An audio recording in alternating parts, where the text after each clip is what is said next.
this is Lisa from Sew with Saturday, and welcome to Watch Me Wednesday. Today I'm going to talk about threading a sewing machine. There are a lot of varieties of sewing machines and a lot of differences in cost and gadgets, but threading a sewing machine is pretty much the same process no matter what type of machine it is, with just a few exceptions. So I'm going to try you first with this beginner machine. And beginner machines are really nice because they usually have the threading process outlined and numbered, so you don't have to worry about so much remembering how to thread it. Now, I'm going to go through the basics and go through some terminology, but you should refer to your user guide. The whole point of threading your machine is that your upper thread, which is a spool of thread, and your bottom thread, which is in a bobbin that you've got to wind before you start, get to make a stitch at the same time and at the same rate. That gets more and more complicated the higher and more complicated you go up with the machine, as you can imagine. So first we're going to start with the upper thread. Again, it's a spool. Here's some terms for you. This goes on a spool pin. It's going to look a little different from machine to machine, but it'll either lay like sideways or it'll be vertical. This is a spool cap. Spool cap just keeps the spool on the pin. That's it. And then when you're threading the machine, the components are the same. The path might be a little bit different, but it works basically the same concept. You're going to have upper thread guides. That just guides the upper thread. That's it. So the placement of these thread guides might be a little bit different positions depending on your machine, but they all go through a few of the same basic components. The first being tension discs. So somewhere around here on your machine, there will be tension discs that you can't see, but they do a really important function. They control the rate that your upper thread gets to that needle. It should match what your bobbin is. Now, on a beginner machine or a mechanical machine, you don't see any screens here. You use dials in order to control your tension, your stitch width, stitch length. It's all very kind of simple here, all dial driven, no screens. So you're going to have to determine how much tension you need for a lighter weight fabric as opposed to a heavier weight fabric like denim. Okay, so mechanical, you do this yourself. So you're going to go through the tension disc, and the tension disc is going to be allowing a little bit more or a little bit less depending on what you set the tension for. Then invariably it's going to go through the tension disc, and it's going to go through a U-shaped guide, and this always looks the same from sewing machine to sewing machine. And then it's going to go to a take-up lever, and you have to be sure to get the thread. The take-up lever is ingeniously named because it takes up the thread. You control it by the hand wheel over here. You can move it like that. You can also do your foot pedal, but of course when you're threading you want to use the hand wheel. This just manually moves your needle, and the take-up lever makes it a little bit easier for threading. So it's going to go through your take-up lever, and from there it's pretty straightforward. You'll go through one or two more guides and you'll thread the needle. That's it for your upper thread. Now for the bobbin, it's takes a little bit of work because you've got to wind it first, and if you're working on a project, of course you want your bottom thread to match your upper thread. So you're going to wind it first. Almost always your bobbin winder is right here. It's on this side, the opposite side of your needle is where your bobbin winder is. It's a little kind of a stump for you to put an empty bobbin in.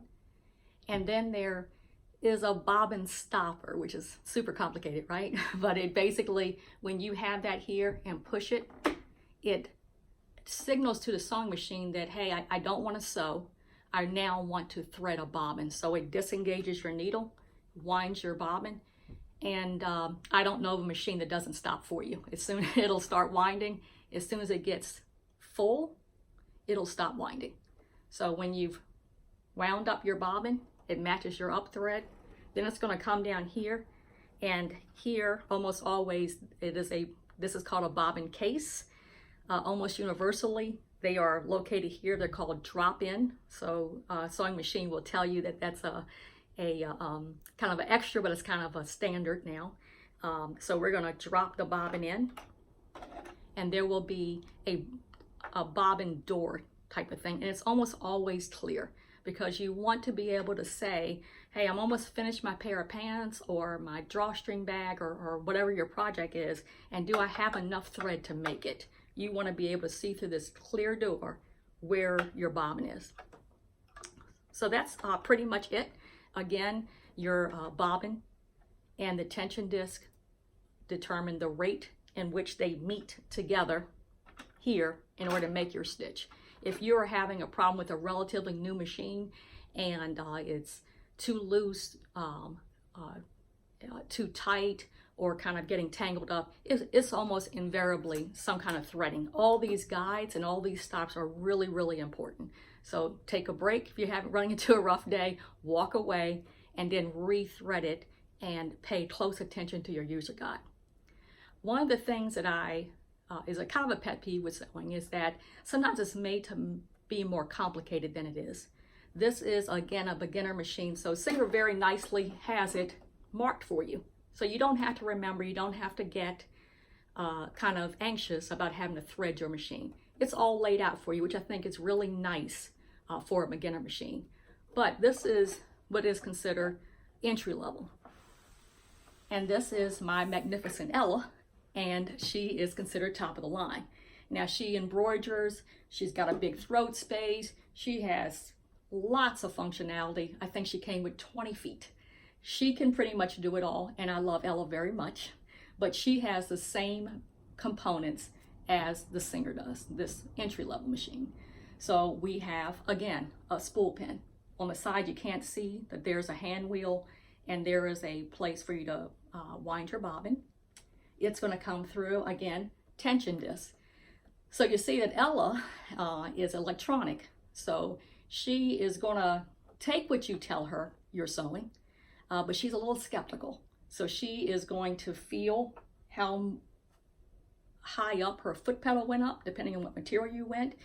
She'll sense the thickness of your fabric and adjust it. So she's taking your idea of tension as a suggestion. She's not going to trust you. And electronic machines do that.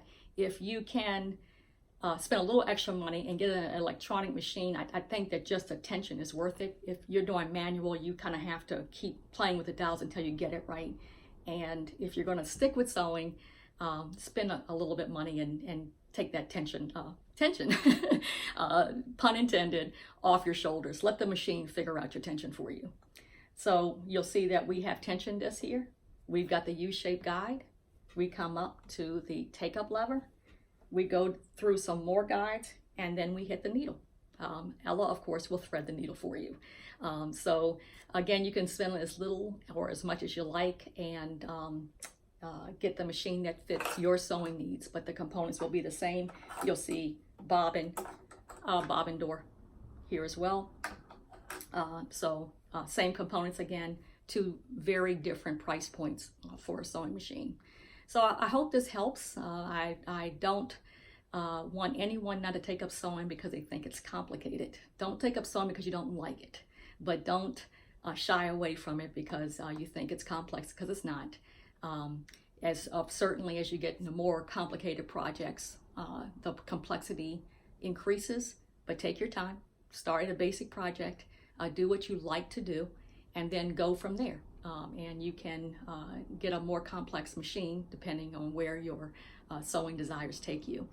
Again, I hope this was helpful. I'm Lisa Jackson from Sew It Saturday, and this is Watch Me Wednesday. If you have any questions or feedback, please let me know. You can reach me on my website, sewitsaturday.com. I'm also available on Facebook and Instagram. And as they say in the sewing world, sew on and so forth.